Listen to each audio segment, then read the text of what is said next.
That's what we do in calculus, right? We strip it up and we say this is an approximate representation of the area. And if you want your approximation to be better, what do? You just make the width smaller.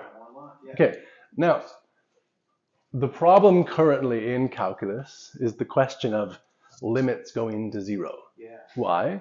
Because you're not supposed to be able to divide by zero.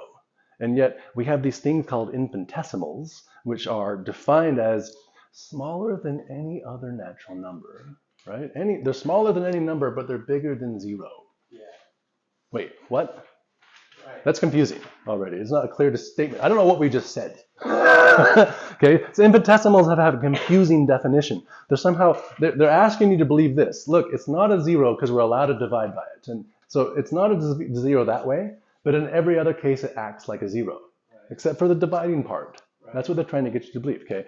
Now, it would be easy to believe that if what we were doing is stripping this world up, and instead of saying limit going to zero, right, where your delta goes to zero, now, if it's anything bigger than zero, even if it's really small, like what if it was instead of zero, what if it was the Planck charge or the Planck mass?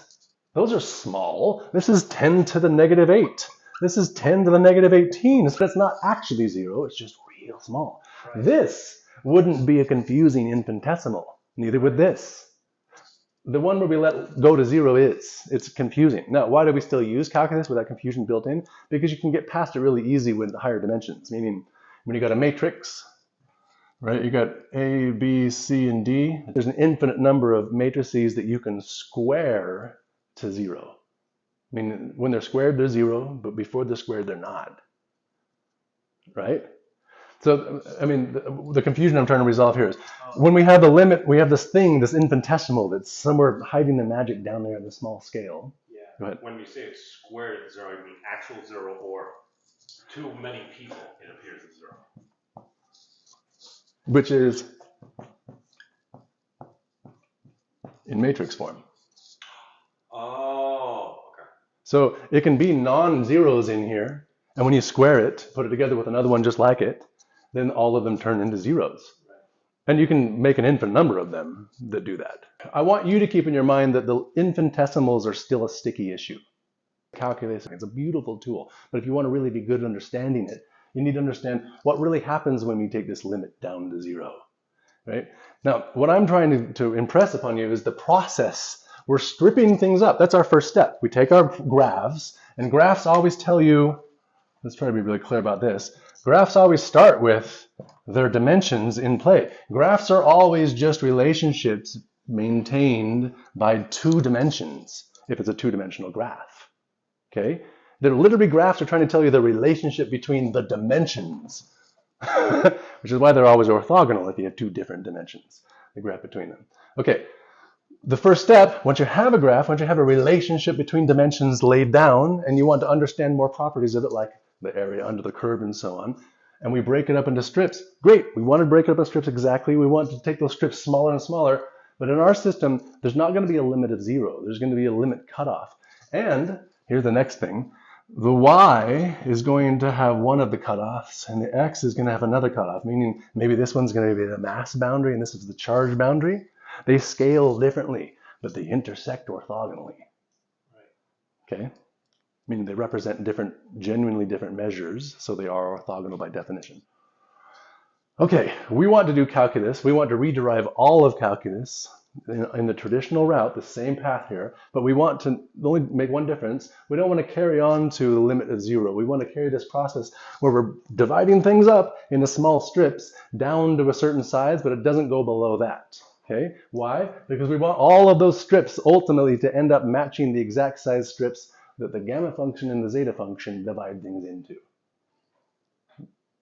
Go ahead, it looks like a question time. It was my question about orthogonality again. Can you define that again one more time? Orthogonality simplistically means, it's not the full answer, at 90 degrees. That's the way people be introduced to it. But it's not the whole answer. It really just means independent of. A measurement in this one is an independent thing than a measurement in that one. So if they're different dimensions, that's given from the get-go. I mean, I'm trying to be really clear about that. If we have x representing time, and we're mapping it this way, with this one representing space. The visual you should see in your head is this, time and space. Because you know, since I labeled them, they are different dimensions. They are by definition orthogonal. So if you want to get a good picture for them, maybe you should write them like that. Okay, but you could represent them orthogonally like this if you still said what they are. The person's then held responsible to remember they're orthogonal things, right? But writing it like this makes it easy to see. Okay, so if it's a different dimension, if it's a measure, we get 5.3 of time, so seconds, right? And it's a different measure, 4.72 of meters. Those things, simply because they are of different dimensions, have to be orthogonal measures. So we want to, in the future, to redrive all of calculus, but undo the messy thing about the infinitesimals down there. Show that there is an actual thing that's not smaller than all possible numbers. It's this size, and on the other orthogonal side of it, it's a two-dimensional thing. This side is this size, and this side is this size. We have a reason to pick a certain discretion scale, right? So that'll be fun. Oh, that's one topic, introduction a little bit to the calculus side thing. Why is it built into nature? Your question was, how did you ask it at first? Where does calculus come from? Yes. Meaning physically, not historically. Yes. The n hypersphere of maximal volume is the outer projection, and if you're in it, you can't see the hyperbolic figure 8 naught part, right? But you can see the other 4 dimensions out here. In the outside, you're in the projected domain, meaning if it was a fluid that's making this thing, the fluid's jetting out from the boundaries. And so if you're out of that, you're being held up by the jetting. Okay? It eventually dies. It gets to some maximum where they can't go past. And that's the outer region of the boundary of the whole universe in this case, or the n hypersphere of maximal volume. The internal domain, though, as you zoom in from there's an edge where nothing happens past, so that's the whole volume of the sphere. But if you zoom into a point, you get to the one point, which is the point of quietness in the whole projection. So if you think of how all the fluid, every point of fluid in the whole thing is moving, at the scale of 1, the central scale of the outer whole projection, that's where everything just seems to be doing the most boring things, the least action of all. It's not zero action, it's like it's just a smooth, everything's smooth, it's not different if you move a little bit here or there, it's very even. If you go down towards the Planck mass scale, it stops being so smooth and even. Now things start, at the Planck mass scale, they start to break up into more than one smoothly connected thing, into now multiple pieces that are being split up and then moved into each other. But they're broken up in more than one way. At the mass boundary, they're broken up into 8 things. Zoom in more at the charge boundary, they're broken up into 18 things. Zoom in more to the temperature boundary, the inverse temperature boundary, and that's 32 things. So there's 3 different scales in which they are broken into 3 different numbers of pieces, and that all has to connect together. Since it's rotating about, that means it breaks up into a little piece, bigger piece that are inside of each other and so on. Kind of following? Yep. Okay. The calculus comes from the rules for how these pieces break up, how they differentiate. That's what it literally means. It breaks into more than one pieces. Okay, and how those pieces integrate at the same time. So the rules of breaking up are inverse of the rules for integration, right? And which means that the system itself is self-balanced. It's a manifold logic. All right, so calculus comes from literally the projection of those exterior boundaries of the n hypersphere of maximal volume. If you go look up binomial theorem, and read the binomial theorem, somewhere on the last 2 paragraphs will say, oh, a physical or geometric interpretation of these rules would be the n hypersphere of maximal volume, which then there's no picture of course. So yeah, that's where it comes from. And I think when we're done with our project, the calculus itself will be far more clear and intuitive and useful to people, because we're going to have a much more rich understanding of that structure and why it's there. It's literally how it's coding for you how the pieces break up and fit together. They always have to do both, but those rules are already known by us now, thanks to Newton and others, of course. All right, let's do an intro to mysteries of chemistry or primes. Which one's next? Mind if we do the primes? Okay, primes.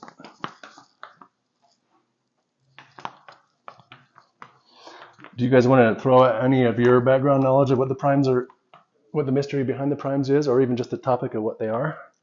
You want to give it a go? From my basic naive knowledge, basically, you have a prime. Definition is something that's divisible by 1 and itself. Because I know we had the talk before, because I was told 1 is prime. I'm like, okay, well, somebody said that. Is that true? That's a very interesting other story. Yes. So, and as far as I understand, from the primes, we can construct essentially all the other numbers. Yes. Which is also that goes interesting. with the construction of numbers. Right. But is there a way we can actually find out to predict how many primes? Because you start off, you get 1, 2 is essentially the only even prime there. You get 3, 5, 7, so on. And then there seems to be a very large gap, but it seems to go on forever. Why? Can we figure out what's going on? And basically that's about my limit of the knowledge. I just know they're very important, and a lot of people are very interested in how we get there. And it sounds like we're getting very close.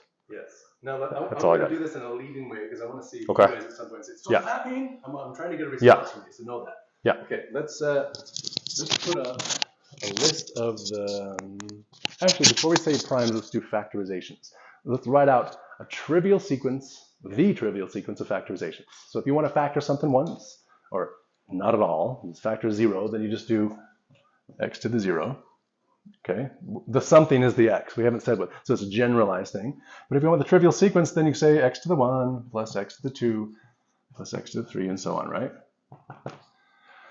Now, in generating functions, what you do is you take a factorization sequence and you'll apply it to something you want to make sense of, like, say, the sequence of primes. Yeah. So let's rewrite this now, but let's put a coefficient with each prime. And allow me, people might be uncomfortable with that, I want to call, just so it's easier to write notation-wise, 1 the 0th prime. Allow me to do that so I can write it easier, right? So here, I'm going to put 1 x to the 0, because 1 is the 0th prime, plus 2 x to the 1, because 2 is the first prime, plus 3 x to the 2, because 3 is the second prime, and so on, right? Now 5 x cubed, 7 x to the 4th. You see how it goes, right? This whole thing gives you what? What does this sequence represent now? When you say it makes sense, you mean obtain the ability to predict? Or understand what's going on, yeah. So we're putting the sequence of primes into the trivial factorization sequence and then asking, here's the big step, setting the whole sequence equal to 0, and then asking what x does this? Yeah. E. Nope. Not E. Nope. Gamma. There's 2 numbers actually to do it, and I don't know what symbol is the standard to put. I don't know if there is a standard symbol. Let me for now just call them x0 and x1. I'll call them that. We can invent whatever we want, I guess, to call them. But there's a number, one, or I don't know what the number is, I haven't memorized it, but there's a string of digits and a string of digits for both. So there's 2 solutions that you can put into x, but you have to put it in every place, multiply it, or take it to its power, multiply it by its coefficient prime, and when you do, all of these primes go to 0. The whole balance becomes a 0 balance, but only at these 2 numbers. These numbers are the numbers that satisfy this, and no one has any idea how to figure out why those numbers. Here we go. We can type this into Wolfram Alpha. You can type this in and solve for the 2 numbers, right? But then to interpret the numbers, we have a new method to interpret numbers we don't know how to make sense of. Apply the same method that we applied to the constants of nature to both of these numbers, and bet me you're going to get something that calls out the Giesking constant. You see where I'm going? We have a way to investigate that we were stopped at before. We couldn't go past this. We just said, well, those are the special numbers. You can give them a name, but we don't know what they mean. We don't have a relationship between them and other things. They're just new magical numbers. But now we're saying, let's decode the new magical numbers. We know what to think of them as. They're the base of trivial prime factorizations. What base, what geometry could you possibly have that factors in all of its ways like primes? Yeah. That's what we're asking. Is that what actually comes out, the Giesking constants? What comes out is negative 2/3 the Giesking constant squared. On the right-hand side, 1 plus 3 times the first Lemniscate constant That's what it turns into. Using the same exact procedure from decoding the constants in nature, the first component is negative 2/3 times the Giesecke constant squared. Yeah, and this is the first Lemniscate constant. I really want you to, now whether or not I'm right, the procedure for getting there, maybe there's 2 or 3, I have these 3 answers so far that I got down to. Okay, I think that's the best one. This is how I do it. But I want you to be aware, it doesn't matter whether I'm exactly right. What matters is that we have a method. And if we get good at applying the method, we will be exactly right, right? Yeah, this is really exciting. So it's a jump in connection here. Before we used our binomial factorization rule, that theorem, to apply to all the constants in nature and decode their numbers, their measurements. But now that we know that the entire logical balance of reality is maintaining that order, we can also use it to try to decode things like, well, what's the factorization base for the primes? The factorization base for the primes. This is really beautiful, guys. I mean, even if it was just the first half, it's obviously got a connection to the Giesecke constant. Right? Now, this is how I kind of do it. So when I arrive at information, it doesn't mean that I know how to connect the whole story right away. Just, okay, I recognize this is important. Let's tell the story further. Let's keep asking questions until we can. So that's kind of where we're at with the primes. There's a lot more to say about the primes. I have several pages of these cool facts about primes, like if we take the product of every prime, but first we square it, and add 1, and then square it and minus 1 on the denominator. So we're going to go from k equals 1 to infinity of prime sub k plus 1, prime sub k minus 1. Wait, I think I'm supposed to square them first? Let me make sure. Yeah, square them first. So does this structure make sense to you, what I'm saying with this formula? It's a product formula, not a summation, which means you put in 1 first for k. So the first prime squared plus 1 divided by the first prime squared minus 1. And then you multiply that answer. So first prime squared is 1, or 2. 2 squared plus 1 is 5, right? 2 squared minus 1, 3. So then we're going to multiply that by the next one. 3 squared plus 1 over 3 squared minus 1, and so on. We're going to multiply them all out to infinity.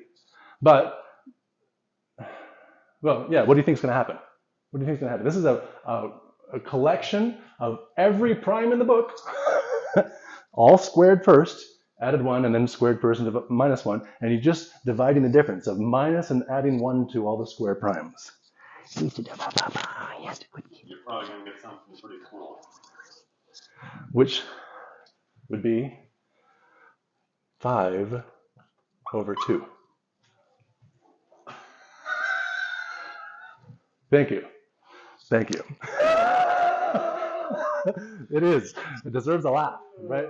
5 over 2?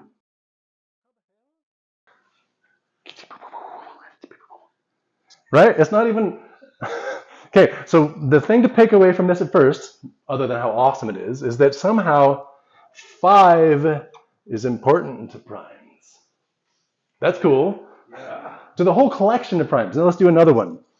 This time we're going to do a limit. So we're taking products, but we want to know what the limit of the product is, not just one step, the whole steps, right? So now I want to do limit as n goes to infinity, or k, doesn't matter, of...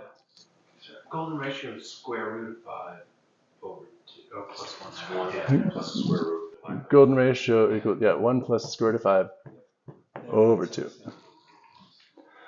All right, so we're going to take the limit this time of, let's do 1 over the logarithm, natural logarithm. When I write log every time, sometimes people see ln. Yeah. They write natural log with ln. I'm never using the other one, so I'm always using natural log as just this. Okay. So log of prime sub n, because we're using n as a thing here, and multiply that by product k equals 1 to n of 1 over 1 minus pk.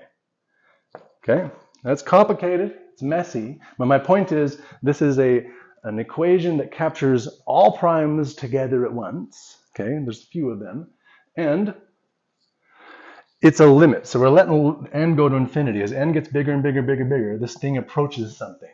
Okay, And that something is, any guess? Is it E? It's mostly E to Euler-Mascheroni constant. Okay, Euler-Mascheroni constant is a really interesting number. If we take remember how I was saying in our calculus problem, we wanted to just change the limit from 0 down to some exact small number. So we're picking our cutoffs. Well, e to the Euler-Mascheroni or the Euler-Mascheroni constant itself is directly related to the cutoff, the discretion allowed in hyperbolic spaces. What do I mean? The limit as n goes to infinity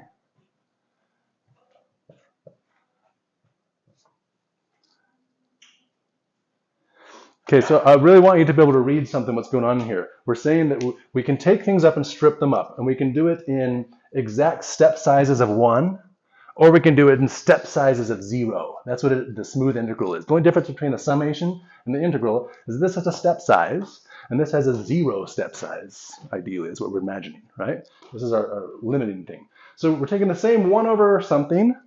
Okay, that's basically the only difference is this is a k and it's an x, but this is a step size of 1 and this is continuous. And the difference between the two, looking at the world in discrete ways or continuous ways, discrete minus continuous is limited to difference by that. Beautiful. So the difference of basically putting a bounds on something versus the infinitesimal to 0 is the Euler-Mascheroni constant. Kind of. The difference of step sizing it in a quantized way of step 1 versus smoothly connecting. Let's make a graph. Let's erase this stuff.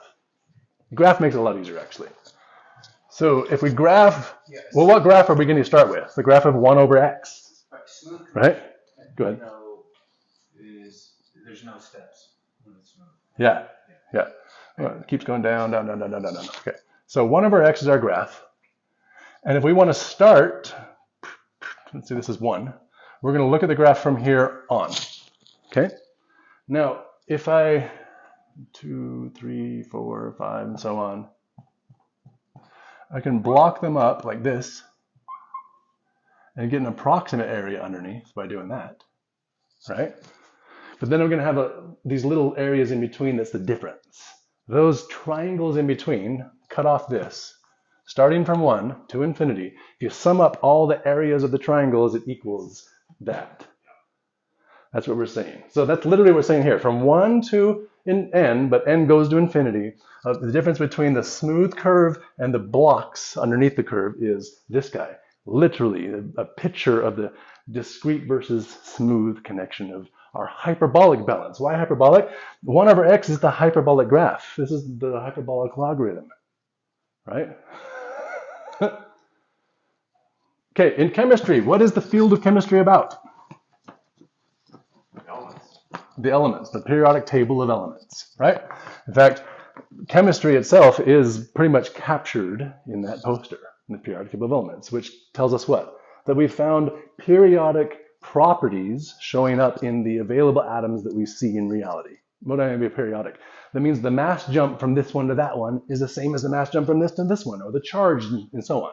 So there's exact properties that then have multiples that keep showing up. And when we draw the multiples, we fill out the whole periodic table. We see there's another multiple, another one, another one, another one, another one, right? And we keep going. The whole structure of that symmetric system is what? We have hydrogen at the top here, and we put way over on the other side helium, right? And then the next row has how many things in it? Lithium, beryllium, but then we have boron, carbon, nitrogen, oxygen, freon, and neon. There's a gap. Remember? This is how we traditionally have seen the thing. So we put boxes. Okay, just excuse my sloppiness here because I want to draw fast. But the next row is the same thing. It has 6 here and 2 here. Okay. So we have 1 row of 2 things, and then 2 rows of 8 things. All right, then we have more rows that we're not done. How many rows do we have total? 7. Okay, so there's another row, and it has It goes further down here, but I should have made the gap even bigger, but just forgive me. And there's 2 of these also. And this is total of 18 and 18, if you include the 2 on this side too. Okay? And then the last 2 fill in this gap. And there's 2 rows, and the total number in these rows are 32 and 32. We're all familiar with that, right? In fact, I have the poster up on the wall if you want to go look at it again. But this is the basic structure of our symmetries. What are we saying here? We're saying that there's a repetition. If you go this way, it just keeps going up a count of 1 of some property. And if you go this way, there's another property that's being tracked. Okay, that's why they're grouped in both ways. Okay, great. And the big question is, why? Right? So this is the observation as best as we can categorize it now. We put it together and say this is the shortest way for us to represent the things we've seen so far in the case of their properties and symmetries. And now we want to understand why is it that reality has these forms only? Yeah. And also the claim is here that we're done. That last atom is the last possible atom, not just the last one that we've measured. In fact, let's be more specific. If we go down to the list somewhere around here, all of these, we've got 1 we've measured, and then maybe 1 here we've measured, and the rest we still haven't even made measurements of. We predicted that they exist for the symmetry reasons. Okay? And we believe it, and I'm not contesting that, I believe it too. But I'm going to be clear, we haven't actually measured all of them.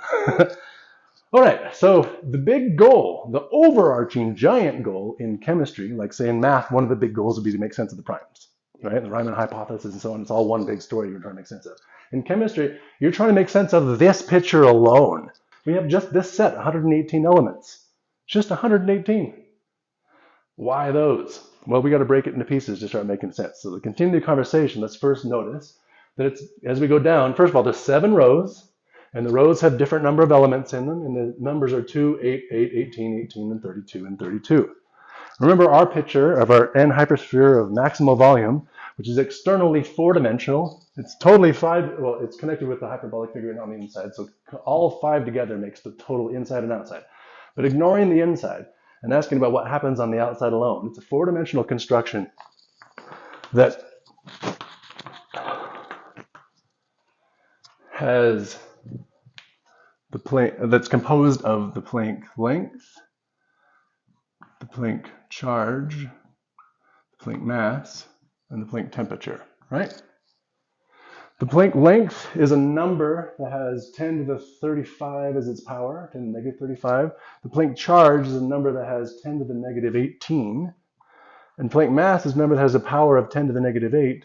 And a Planck temperature has a power of 10 to the 32. See anything yet?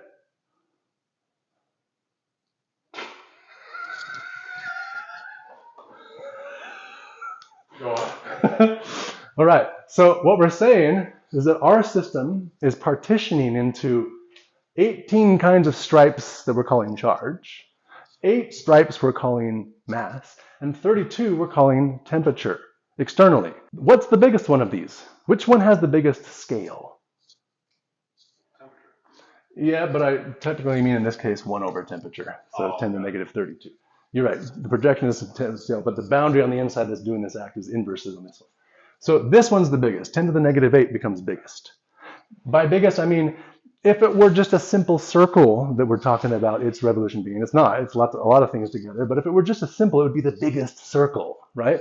And bigger circles are easier to twist up than smaller circles, right? The smaller ones are really tight. They got a lot of bound up in them. So that's the easiest to manipulate. Then this, and then this, because of the smallest circle, the smallest ones in the bunch. All right. We have hydrogen and helium defining our base Mobius construction of the whole domain. Meaning, if we're under Mobius construction, then when the thing's revolving, it can revolve once, and the whole thing's now inverted. It revolves twice, and it's back to our starting state, right? And the system has both 1 and 2 in it. It has 1 time around the circle and 2 times around the circle for the scale of description you want to apply to it. If you want to zoom in, you would just say 1 time around, I'm only going to talk about it like this. You want to zoom out, this is the geometry. It's just the Mobius extension of that geometry. It's just one more trip around the same construction, okay? So these 2 together give us our structure of our geometry. you want to modify that geometry, then you can modify it in one of these ways. Why? Because the derangements, the pieces you've broken up into just to make these two are these pieces. They're already there. You're making a balance and you've broken up into 18 of these pieces, 8 of these pieces, and 30 of those pieces, and you keep doing it, keep doing it. If you want to modify your geometry, you can't modify it by destroying the balance you currently have. You have to keep in balance with that one and then add a new disruption. But the new disruption can only come in loops that are already created from the original disruption. Okay, follow? So all the pieces you've broken up into can be places where instead of now that piece rotates once in the whole construction, all right, hit it just right so that one piece rotates twice every time everybody else does this thing they usually did. And when you do that, now instead of having this thing on the two different scales, maybe you move to that one. Okay, if you twist another one, you move to this one. Why is it 2 rows of 8 and 2 rows of 18 and 2 rows of 32? Well, because when you're going this way, you're twisting clockwise up. You're wounding your system up more and more and more clockwise. When you're going to this one, you go counterclockwise. That's it. There's 8 available slots. There's 2 possible directions for twisting in all 3 of them. So that gets these, and these. All of our existing pieces of our existing external projection are the ones that make available spots for these new geometric distortions. Wow. Now, to help make that more of a picture, let's start at the top of the row. Represent it like this, like a domino. Hydrogen, helium. Put them together because they're connected. And I want to say now, extend this domino by every flat face, add a square to it. So here, here, here. Right? We're just continuing what we have. Wherever there's a flat face, we get to extend into a full square. All right, so here's our second scale. How many pieces, now that we've added the second scale, how many do we have? 8. Let's do it again.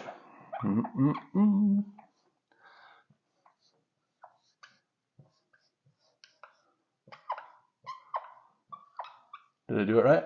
I think I did it right. Now how many? 18. And if you do it again, how many do you think you're going to get? 32. So now I want to say, I'm going to propose a way to visualize what's going on. We have our connection, and we believe currently, like the cone picture, that our hyperbolic geometry looks like the cone at some point. Okay. Let's propose these are the levels of available discrete rotations and flips. Okay. This, let me pull this guy up a little bit. Here, you pull that out a little bit. There you go. Okay. That one. So this whole thing, in a way, you can kind of tell, looks like the cone on cone structure, right? And the inside is the 2. Yeah. But then if you want to move to another level, you can go up here by going clockwise or counterclockwise down there. And you can get this one picture right here has all 118 squares available in just it. I'm not missing any. I don't have any extra. Yeah. Anyway, it's leading, but hopefully it led enough for you to start making connections yourself. And we have this extra thing here where we're saying we've connected it to the base hyperbolic connection. So we need to go much further with this story and show exactly how this rotation and twist takes you from this state to this one. Wouldn't that also explain why a lot of the lower elements on the periodic table are more stable, whereas once you start to get up to higher and higher, like column tilings or whatnot. Absolutely right. Absolutely. This is why they're more stable down here, right? Also, it's why they're more stable when they get to a full shell. Why? Because when you have a shell that's going around with nothing disturbing it, the other boundary is matching it perfectly, it's got no resistance. Okay, now put a undulation in that orbit. It's just a small one though, a small undulation. It's still mostly going around like this, but then it's wobbling. That wobbling is a resistance source, right, in the structure itself. When you fill up the whole way here, you end up canceling all other wobbles. You bounce back out, and now you're at a perfect rotation again. So you got a lot of stability over here, and there are instabilities over here. Of what? Of the pieces inside moving around in the ways that they can move around. That's beautiful. I feel like we're going to get to contribute to the chemistry conversation here, just by coming up with a better way to conceive the connections between everything. Okay, good. By the way, I should point out this model I went and looked online for all the alternative models of the periodic table of elements. I didn't find that, but I found something close to it. He had the same number of squares, but then he invented another 2 square and put the 2's on the outside and the big ones in the middle and went like that. And I looked at it immediately and said, but there isn't another 2. There's exactly 118. The 2 should be in the middle. And so yeah, I didn't invent the whole idea there, but as soon as I saw that, I was, that one looks the most geometrically balanced to the system that I've seen. It makes more sense. And the fact that it's got the jagged edges is trying to tell you there's the smooth connection between the boundary between them, and then there's the quantized connections between how much of a jump do you have to make to get to that one safely. The jagged edges are showing that the quantization bounded within the smoothness. Well, Yeah. it operates based off on our priors and stuff. The whole puzzle at the beginning, we're used to the 90-degree edges and stuff, so intuitively, for a human being, it's like, okay, that's easier to understand. Yeah. It's like, okay, we have this, we have that, and everything. Cool. Yeah. Very cool.